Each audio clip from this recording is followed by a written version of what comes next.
Assalamualaikum warahmatullahi wabarakatuh. Qala al-musannif rahimahullah wa radiyallahu ta'ala anhu wa ardah wa nafa'ana bihi wa bi'ulumihi wa amaddana bi asrarihi wa a'adana min barakatihi fi darain. Radiyallahu ankum. Faslun as-sunnatu fi tashahhudi al-israru liijma'il muslimin ala dhalika wa yadullu alaihi minal hadithi ma rawainahu fi sunani Abi Dawud wa Tirmidhi wal Baihaqi an Abdullah bin Mas'ud radhiyallahu anhu qala minas sunnati an yukhfiya at-tashahhuda. Alhamdulillah, puji syukur kehadirat Allah, salawat salam tercurahkan kepada junjungan mulia Nabi tercinta Nabi Yuna Muhammad sallallahu alaihi wa alihi wa barak wasallam beserta seluruh keluarga beliau, sahabatnya dan umatnya. Yang saya muliakan, saya hormati seluruh imam Masjid Agung Al-Munawwar, Al-Ustaz Soleh Sakola, Wal-Ustaz Haji Aswin, wa Pak Abdullah, wa Ustaz Jamal, yang saya muliakan para habaib, Al-Habib Alwi Albar, dan seluruh hadirin hadirat yang insya Allah dirahmati Allah subhanahu wa ta'ala.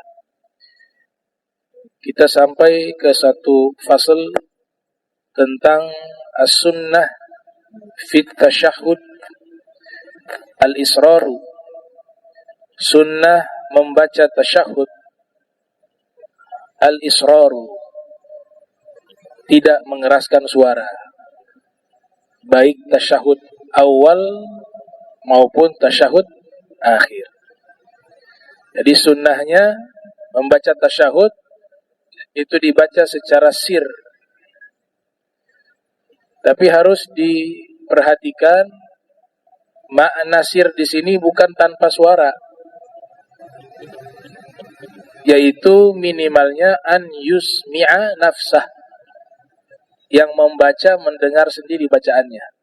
Jangan sampai tidak ada suara sama sekali, apalagi di tasyahud akhir.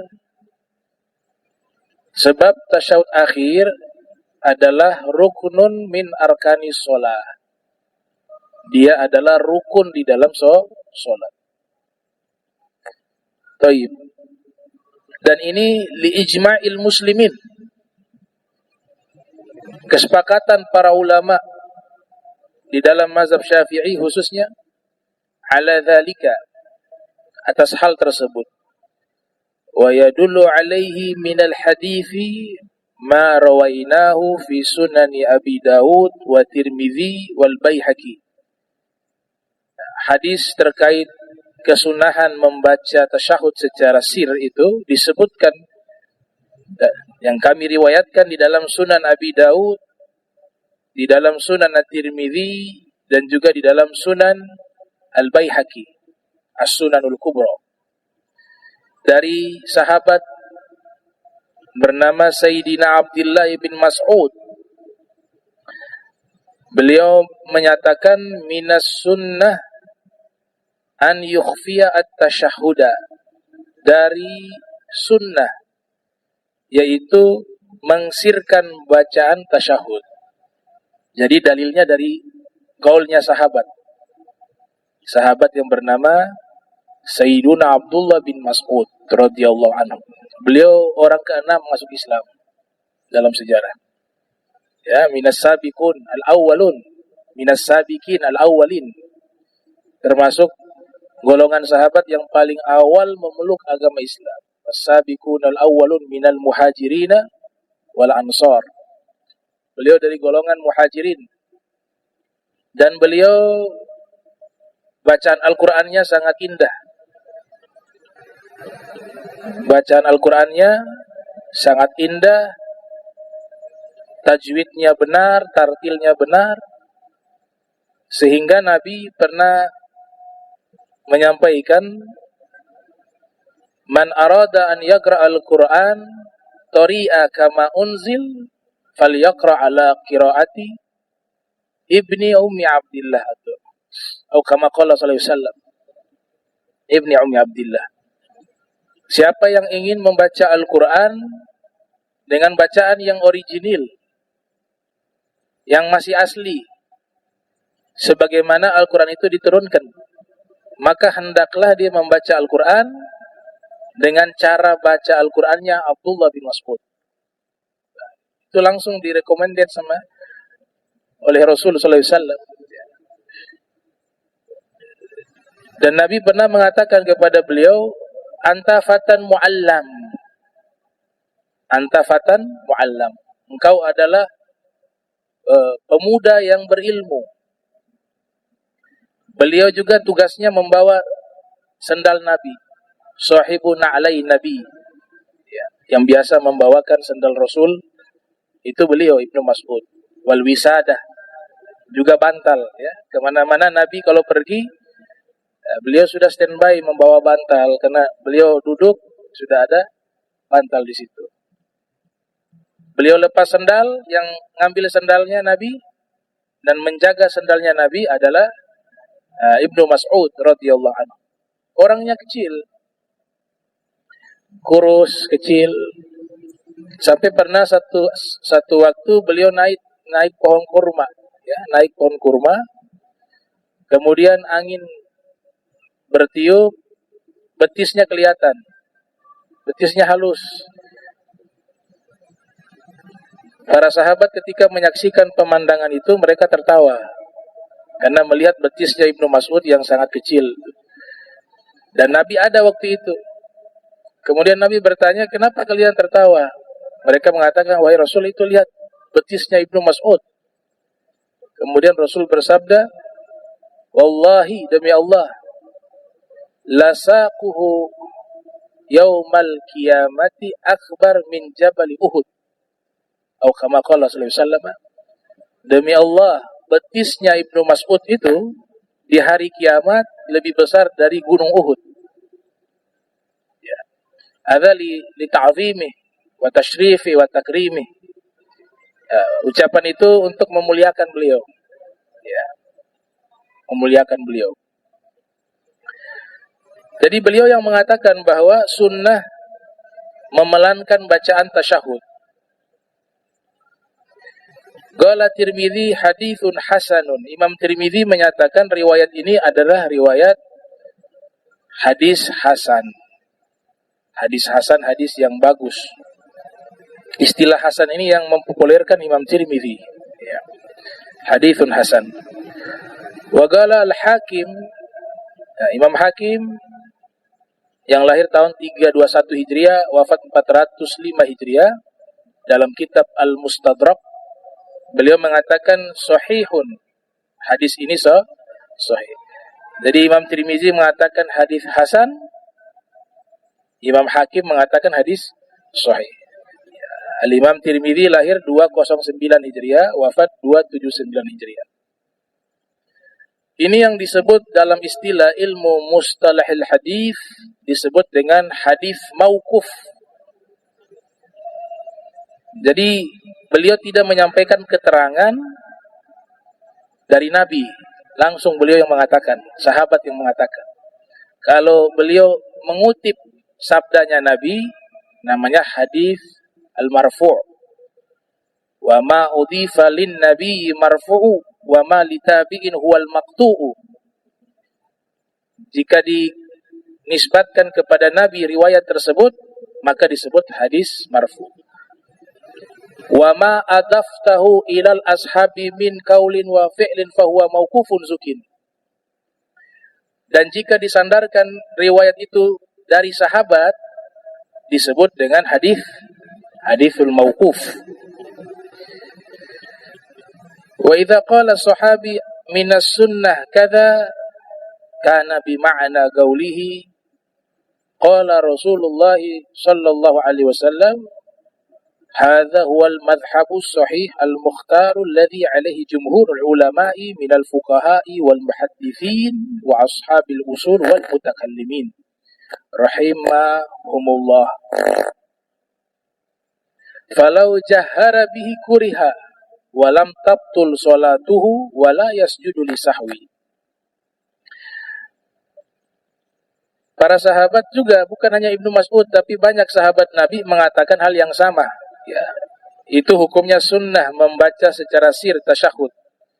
Dan ini sebenarnya kesimpulan dari sabda Rasul. Mereka kan menyampaikan ilmu pasti dapatnya dari siapa? Dari Nabi Muhammad SAW. Jadi jangan salah paham kalau saya ceritakan bahwa ini ilmunya dari Sayyidina Ali. Misalnya, ilmu baca Al-Quran itu dari Sayyidina Ali, ilmu tajwid dari Sayyidina Ali. Itu maknanya bahwa tentu pasti Sayyidina Ali dapat dari Rasulullah.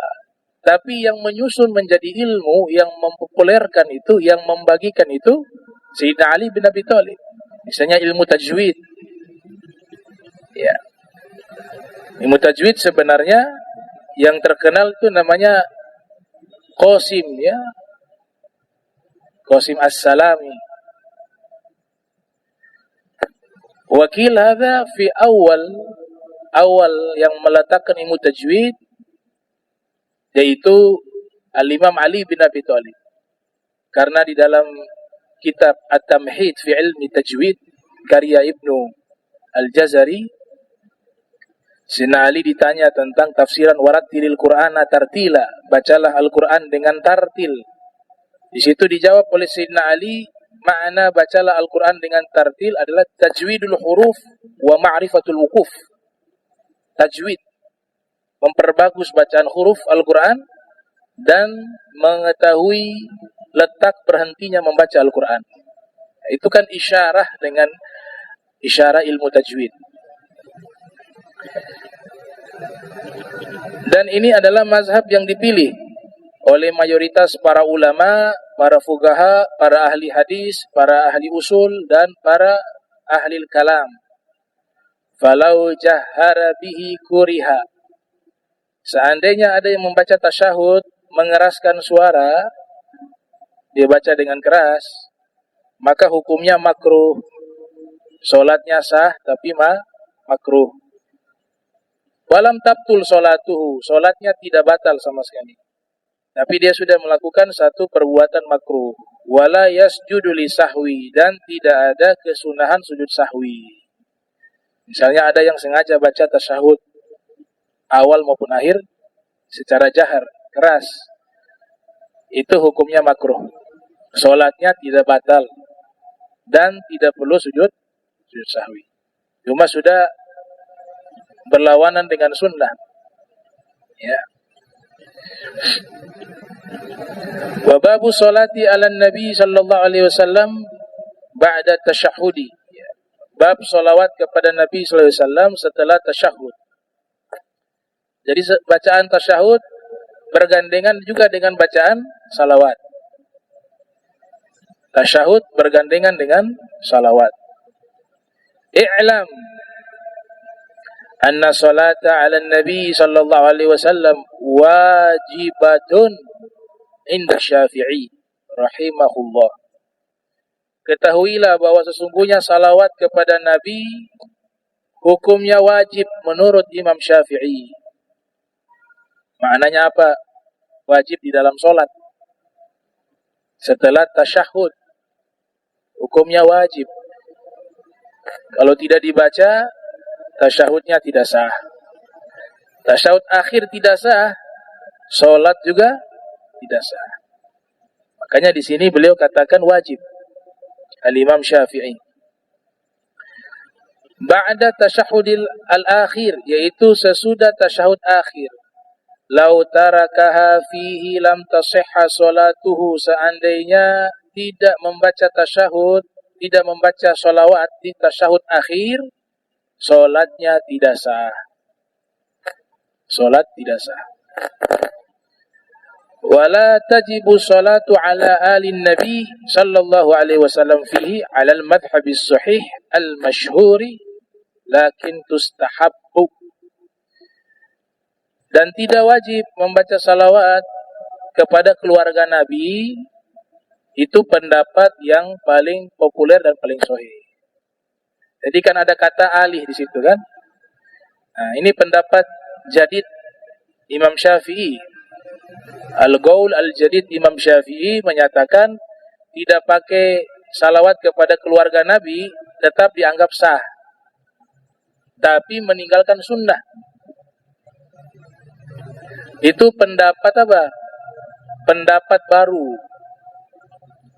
Imam Syafi'i punya dua pendapat, pendapat lama, pendapat baru. Pendapat baru beliau mengatakan bahwa keluarga Nabi itu sunnah ketika dibacakan dalam salawat. Maka di beberapa kitab kalau kita lihat ulama-ulama, tidak semua ya, itu kalau menyebut salawat dengan sabda Nabi, qala sallallahu alaihi wasallam. Qala sallallahu alaihi wasallam. Itu gak ada keluarga di situ. Ya karena mazhab barunya Imam Syafi'i, bukan mazhab baru, qaul jadidnya Imam Syafi'i menyatakan bahwa keluarga itu sunnah, ya, sunnah. Tapi pendapat lama Imam Syafi'i wajib. Artinya salawat tanpa diucapkan kepada keluarga Nabi tidak sah salawatnya. Pendapat lamanya Imam Syafi'i. Itu yang beliau singgung dalam syairnya. Ya ahla baiti Rasulillah hubbukum fardun minallahi fil Qur'ani anzalahu kafakum min azimil qadril annakumu man lam yusalli alaikumu la salata lahu. Wahai ahlul bait Rasul, cinta pada kalian wajib sebagaimana yang Allah telah nyatakan di dalam Al-Qur'an yang Ia turunkan. Cukuplah bagi kalian kemuliaan pangkat kalian. Jika ada orang yang tidak bersalawat kepada kalian, maka tidak ada solat baginya. Itu al-qaul al-qadimnya Imam Syafi'i. Wal afdal wa qala ba'du ashabina tajibu. Tapi sebagian ulama Syafi'i mengatakan wajib. Wajib bersalawat kepada Rasul dan keluarga Rasul. Wajib. Wal afdalu an yaqul Allahumma salli ala Muhammadin abdika wa rasulika an-nabiyil ummi wa ala ali Muhammadin wa azwajihi wa dhurriyyatihi kama sallaita ala Ibrahim wa ala ali Ibrahim wa barik ala Muhammad nabil ummi wa ala ali Muhammad wa azwajihi wa dhurriyyatihi kama barakta ala Ibrahim wa ala ali Ibrahim fil alamin innaka Hamidun Majid. Nah, ini pendapatnya Imam Nawawi, salawat paling afdol itu salawat Ibrahimiyah, tapi versi riwayat yang berbeda. Ini ada dalam riwayat Musnad Imam Ahmad bin Hanbal juga ada. Ya, yang lahir 164 Hijriah, wafat 241 Hijriah. Yang kesimpulan artinya di sini ya Allah berikanlah salawat kepada Nabi Muhammad, hambamu, rasulmu, Nabi ummi, dan juga kepada keluarga Muhammad, istri-istrinya, dan anak turunannya. Kalau yang biasa itu kan gak pakai anak turunan. Tapi riwayat ini pakai anak turunan. Ini menunjukkan bahwa anak turunan Nabi itu masih ada. Karena salawat ini Nabi sampaikan termaktub dalam Musnad Imam Ahmad bin Hanbal dengan menyertakan salawat kepada keluarganya, istri-istrinya, dan anak turunannya. Kalau anak turunan Nabi tidak ada, tidak mungkin Nabi bersalawat menyebut anak turunan. Karena anak turunannya ada, Nabi sebut dengan kata zurriyatihi, ya, anak turunan.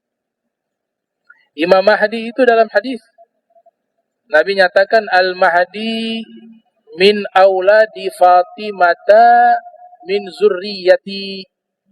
Imam Mahdi itu anak turunannya Sayyidah Fatimah min zurriyati, dan berasal dari anak keturunanku. Ini membantah sekelompok kaum muslimin yang menyatakan bahwa turunan Nabi sudah tidak ada. Ini bantahannya langsung dari Nabi. Nabi salawatnya kepada turunannya. Nabi sebutkan Imam Mahdi juga adalah turunannya.